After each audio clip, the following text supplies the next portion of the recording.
But Vygotsky also describes zone of proximal development as something that happens in play. And that is the way that that Lois took as the main description of the zone of proximal development from which to depart and start developing the social therapy and the vision of how to be able to create spaces and places and environments and people's new lives, and how to create zones of proximal development or zones of development for everyone. So why are other people not seeing what she's seeing and what we are all seeing maybe in this room? I think that play still together is something that is not serious, that is not work, where that divide still exists. That is something for a leading activity of children and not something that is important enough to be studied and taken seriously. But that's what happens in play and in some other activities that are play-like. That's why I say play-like is the core, that's the bone marrow of development. So that's what Lois was able to tap into and develop further and further, and you'll read about it in the book. Zone of proximal development is not just what a child can do cognitively, understand, solve a math problem, or cognitively understand something alone and with the help of the others. It is an activity in which people change together. The child and all the children together and all the adults together that participate in that activity. It is something that happens when people together create something new, and through that creation, as Lois says, a tool and result together become something new. And that's what we see when we look at how children and adults play. Because when we play, we suddenly change relationships between ourselves, and we can play right now and become something different than just a talk of somebody about somebody's book, if you want to. So zonal proximal development is really about creating new human relationships, a new quality of human relationships in which everyone has to change and change their relationship. And if that change doesn't happen for somebody, they are not in the zone, they are not developing, and they are not helping develop anybody else.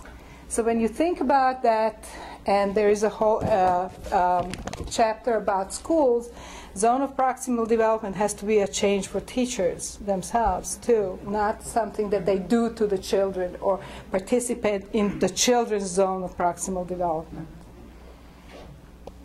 Okay. One of the words that also is very not in fashion in schools today, and even later on, privately I'll tell you a joke about it, that happens in zone of proximal development that we all know as a quality of the relationship is love. That is not a fashionable word in schools, in education. But without that feeling of belonging and of really caring and loving someone, you cannot be in zone of proximal development. That feeling is created as you are developing together in play. So the whole notion of becoming, not just being, but becoming, is that movement, attraction that exists between people about something that they're creating together, where people start to matter to you together with math or science, because you have something important to say to someone, and that's what development is.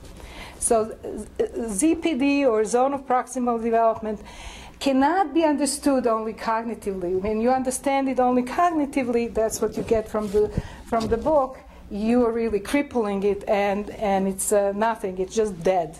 It's a dissected animal. You can't put it back together.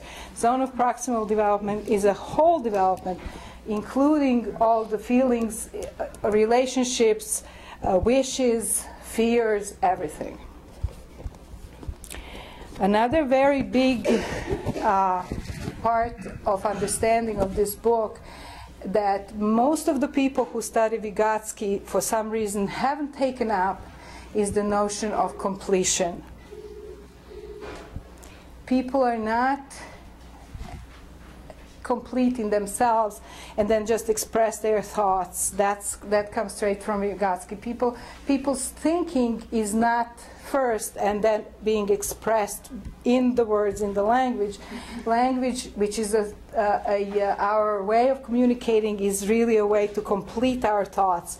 And it happened to me, I don't know if it happened to you, so many times that I don't really know something unless I start telling somebody, and suddenly I know it, or realize it, or say it in some way that it surprises me too.